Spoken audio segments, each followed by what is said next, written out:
Welcome to the Near Memo, a weekly conversation about search, social, and commerce. What happened, why it matters, and the implications for local.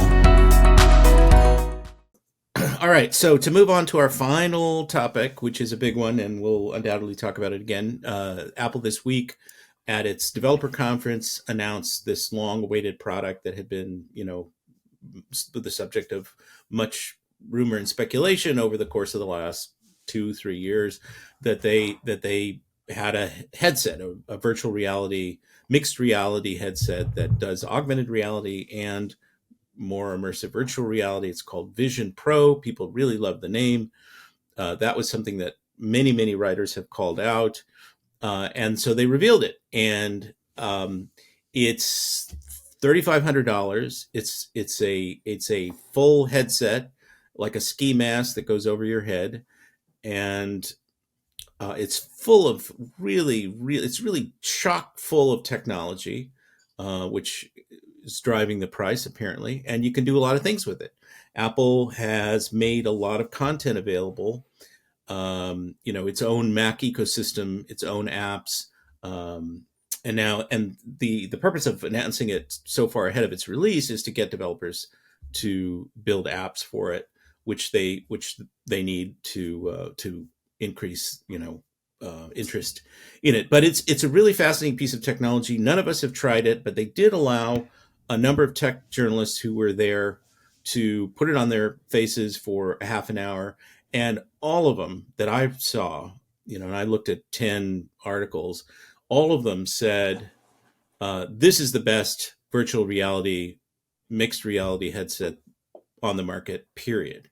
And Apple has done a couple of things here that are really interesting that suggest that there's something going to come out of this that will stick and stay. The eye tracking is apparently supposed to be really magical. Marcus Brownlee, if you know who he is, he's a YouTube-based tech reviewer, pretty thoughtful guy, talked about how the eye tracking, the eye movements are the cursor. And so he said that it was so precise, you just move your eyes slightly and you go from object to object.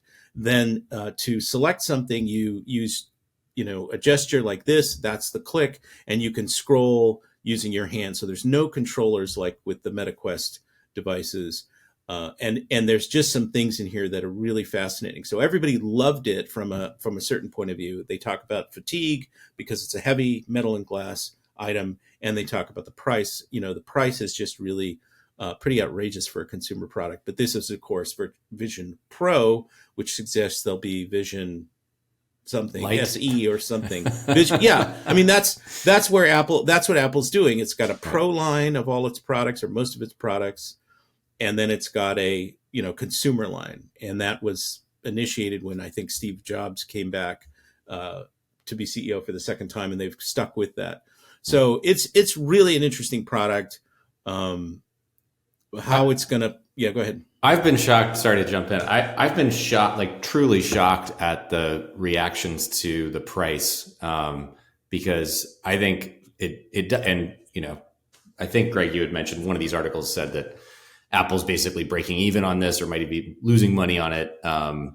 But to me, like for a brand new piece of technology, $3,500 does not strike me as like absolutely outrageous. I mean, when huge flat screen TVs came out, like this is the ballpark price range that they were in. And that was how many, 20 years ago or whatever. And to me, like this is the equivalent of a huge flat screen television. Like it is a really like potentially transformational piece of technology. I think there's going to be just huge business use cases for this, where, the tax write-off for $3,500, right, for 10 employees or whatever is nothing. Like, I mean, right. I just don't think, maybe it isn't, aimed at the wider consumer market right now, but I think as a V1, like the price point relative to even Apple's like existing, 4K monitors or whatever costs like $2,000 or whatever. So, $2,000. It doesn't, right? So it doesn't strike me like if you're looking at it from a business standpoint and you're looking at it, comparing it to other display types that are like revolutionary, like it doesn't seem that outrageous to me. And I think if it really is, now look, I'm not going to go out and spend $3,500 on it, but like if it really is like that transformational, I think Apple is trying its best to just make the market. And then, as you very astutely pointed out, costs will scale, things will get cheaper. They'll come out with a lighter line. But I think it seems like a perfect release based on the reactions of the tech press, and I think a very strong, what will be a very strong business market. So, well, I think the reaction is that is to the position. Well, they didn't say they didn't say we acknowledge this is a 1.0 product. We acknowledge that this is too expensive for consumers and that it's mostly going to be businesses that buy this.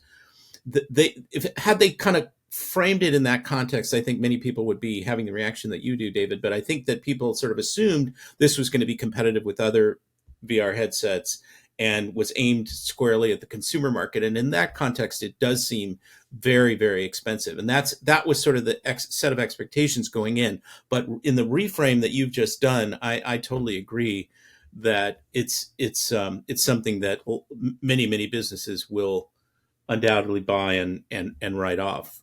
So we'll see. Mike, you were going to say something. I was going to just note that there's two apparent things in this.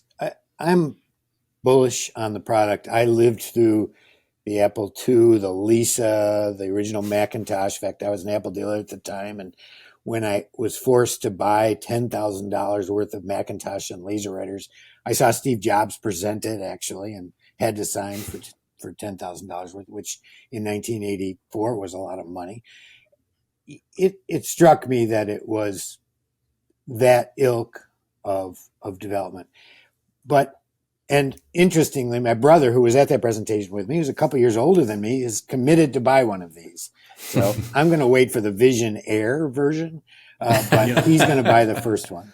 But there was two things about it that only Apple could have done. One is this extensive product cycle of building not just the eye tracking and all of the attendant technology, but of the microprocessors, the software architecture, the upgrade of the software architecture, the hand motions, which we saw first in the Apple Watch about 2 years ago, where you could start using hand motions. All of this sort of clearly integrated technology development that they're applying.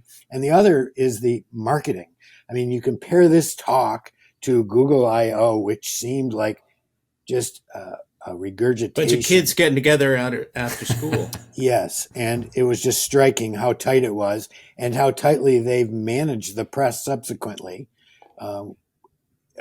in a way, and it just reflects a company that is much more disciplined and capable of pulling this off, dedicated and disciplined and capable of pulling this off. So I'll wait for my brother to buy his, and then I'll tell you what it's like. I mean, to echo your point about the keynote presentation, it just is much better than any other company. They're just much better at this. And now they're doing this. It's an extended commercial in a way that a live event would probably not be quite as much. But nonetheless, it's just really effective. It's just very polished. There have been a number of parody videos that I've seen about the hand position, the Apple hands. Everybody's pointing out that this is how they manage their hands and their language. Nobody said AI. Right. That was also fascinating. They made a policy choice not to talk about AI, and they may have gone overboard on that, but nonetheless, it's a reflection of this larger point that you make about the discipline and about their sort of deliberate way in which they're going about this.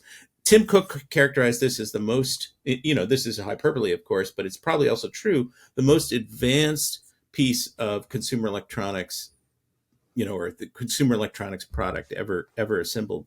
And given all it's a kind of science fiction device. There's just so many sensors and cameras and the chips and the number of pixels. Steve Sinofsky, I think you sent me this article, Mike, who used to be at Microsoft. The thing that he wrote about from WWDC on his blog, his personal blog, was that the true accomplishment is what Apple has done with its chips.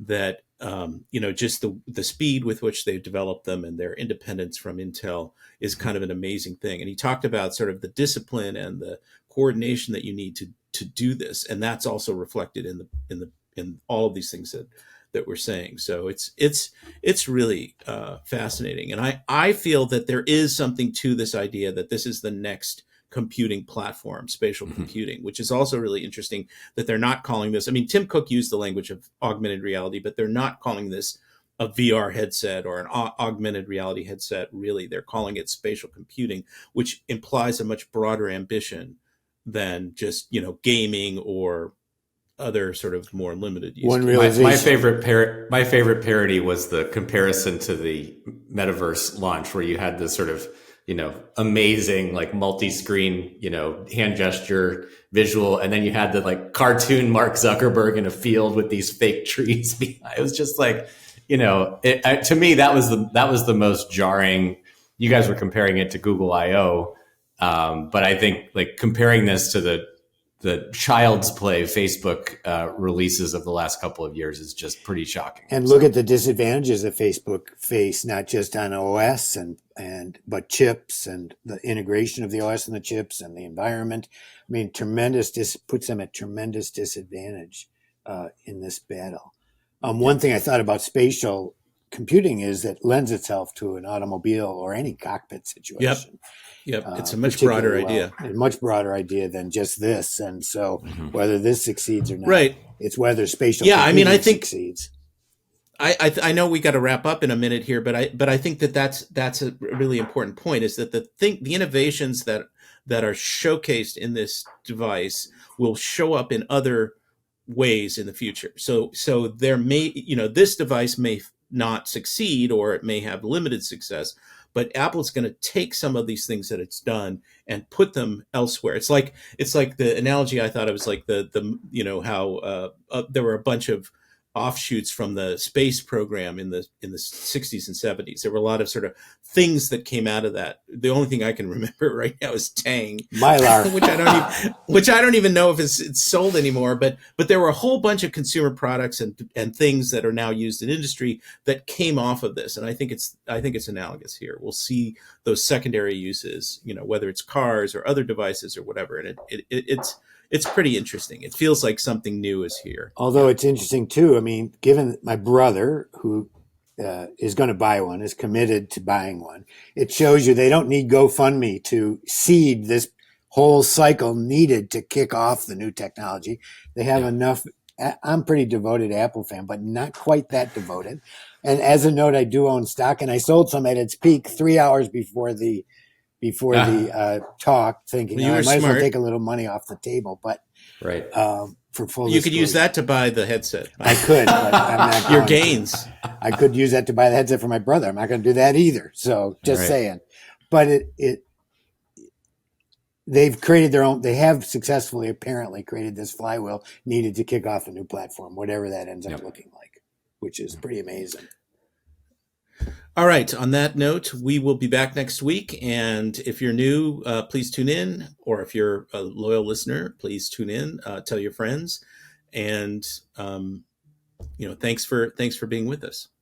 Thanks for joining David, Mike, and Greg. To stay on top of the latest developments in local, subscribe to our newsletter at nearmedia.co. We'll see you next week.